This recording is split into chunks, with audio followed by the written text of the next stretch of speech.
The wilderness of Sinai, somewhere in the 40 years between Egypt and the Promised Land.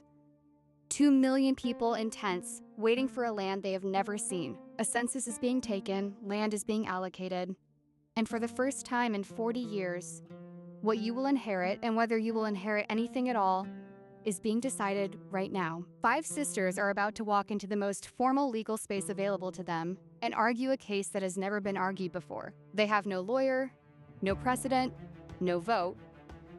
What they have is a better argument than the law itself. This is the story of Mahlah, Noah, Hoglah, Milcah, and Tirzah, the daughters of Zelophehad.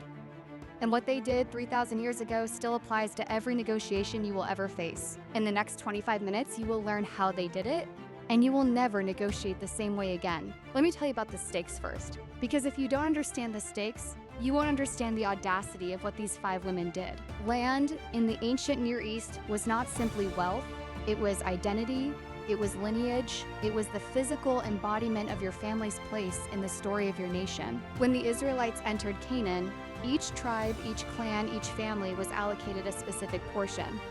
This land would pass from father to son, generation after generation, forever. Father to son.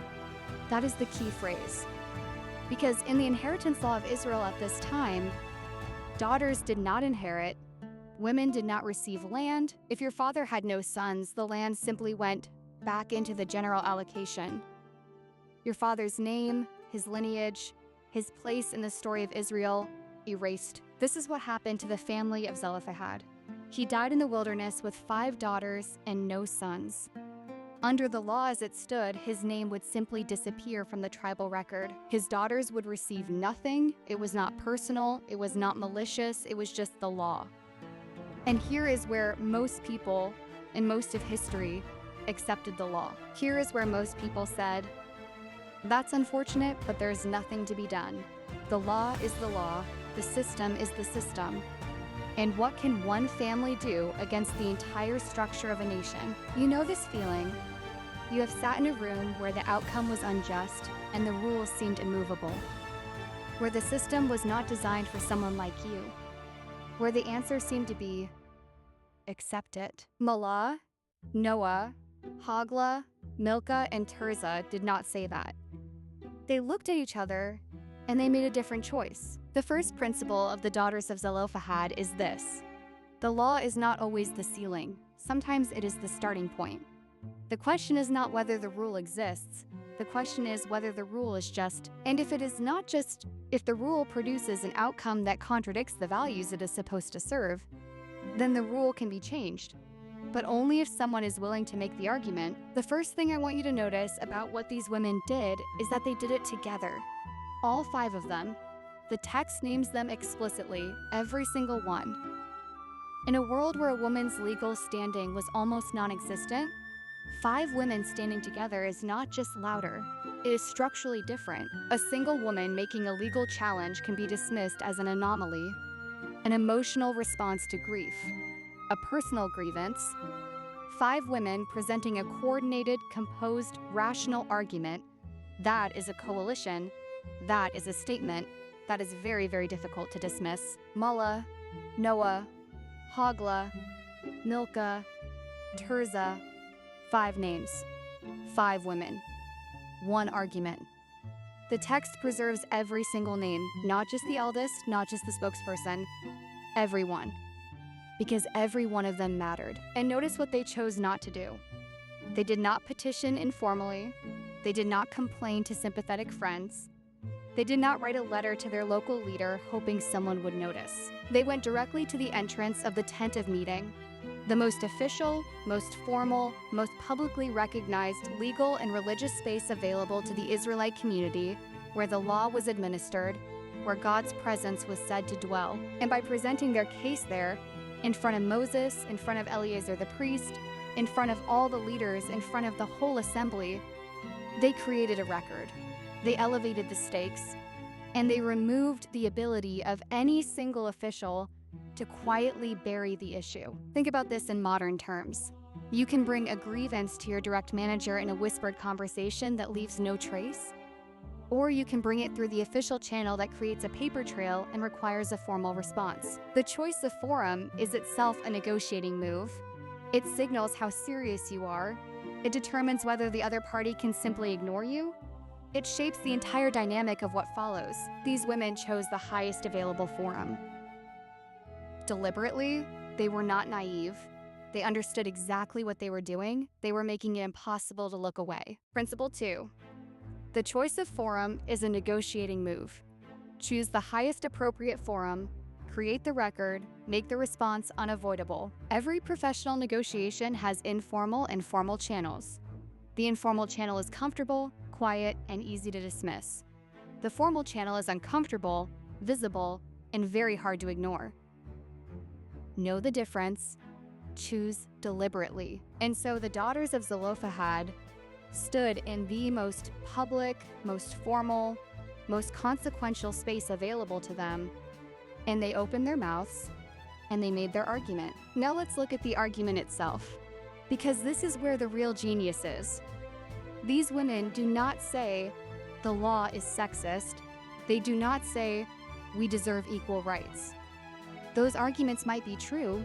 In fact, they are true, but they would have been rejected immediately because they challenged the entire framework. And you cannot win by challenging the entire framework of the people you need to persuade.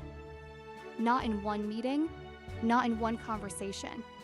The framework is their identity. Attack the framework and you attack them. They will defend it. Instead, they make a 4-part argument that uses the law's own logic against itself. It is a masterclass in structured legal reasoning, and it is available to you in any negotiation you will ever face. First, our father was not a rebel. He died in the wilderness like everyone else, but he did not participate in the specific insurrection of Korah. He was an ordinary man who deserved to be remembered honorably. They are protecting his reputation before they make their claim. They're establishing the moral standing of the person whose name they are trying to preserve. Before they ask for anything, they make sure the person they are asking for is worth asking for. Second, the current law is inflicting a punishment on an innocent man. His name will be erased from Israel, but he did nothing to deserve erasure. The law is producing an unjust outcome on its own terms. This is the pivot point of the entire argument. They are not saying the law is wrong in principle. They are saying the law is producing an outcome that the law itself would not endorse. They are using the system's values to expose the system's inconsistency. Third, and this is the word I want you to focus on, they ask why. Why should the name of our father be taken away from his clan because he had no son? They are not demanding, they are asking a question. They are inviting Moses, and by extension God, to examine the logic of the existing rule. Does it actually serve the values it is supposed to serve? This is a question that any just adjudicator has to engage with. You cannot refuse to answer it without revealing that you don't have an answer. In modern terms, can you help me understand why this policy produces this outcome? It is not an accusation, it is an invitation to think, and it puts the burden of justification on the other side. And fourth, they frame the ask as a gift to the Father, not a gain for themselves. Give to us a possession among our Father's brothers. The emphasis is on restoring what should have been, not on what they are gaining, on what he deserved. This is the template for arguing within someone's own value system. You do not challenge their values. You use their values to demonstrate that the current practice is inconsistent with them. You make them choose between their stated values and the status quo, and you do it with a question, not an accusation. With an invitation to examine, not a demand to comply. With a frame of restoration, not a frame of grievance. The daughters of Zelophehad understood something that most negotiators never learn. The most powerful argument is not the one that attacks the other side. It is the one that uses the other side's own values to show them that the current situation is wrong. Make them the judge and give them the evidence they need to rule in your favor. Moses takes the case to God, and God's ruling goes further than anyone expected. He does not simply say, "Give Zelophehad's daughters their inheritance." He says, "This is the new law. If a man dies and has no son, his inheritance transfers to his daughter." The daughters of Zelophehad asked for their specific case. They received a change in the law for all similar cases. Numbers 27:7. The daughters of Zelophehad are right. 3 words that changed the law of an entire nation. 3 words that created a precedent that would stand for generations. This happened because they framed their argument in terms of principle, not exception. Why should the name of our Father be taken away? Is a general question. It invited a general answer. And the general answer was, it shouldn't. Not in any case. Change the law. This is one of the most important lessons in this entire series. When you are negotiating for something in a system that is structurally unjust, resist the temptation to ask only for the exception for yourself. Ask for the principle. It is more ambitious, it takes more courage, and it is the only thing that actually fixes the problem. Because an exception for you leaves the problem in place for everyone who comes after you. A change in principle removes the problem entirely. The daughters of Zelophehad are cited in later passages of the Torah as a precedent. Their names are in the legal record. 3,000 years after they stood in front of the tent of meeting, we know what they said, word for word. That is the power of arguing for the principle. You do not just change the outcome for yourself, you change it for everyone who comes after you. And the record of your argument stands forever. Every woman who has ever argued for a policy change, a legal reform, a structural shift, every one of them is standing on ground that was broken by women who came before.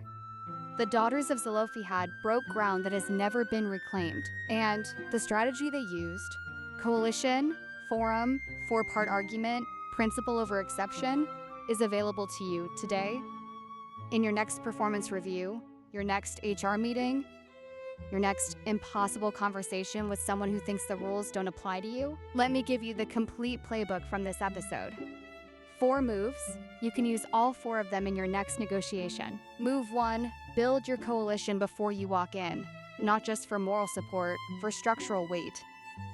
A coalition of 5 is not just louder than one person, it is categorically different. It cannot be dismissed as an anomaly.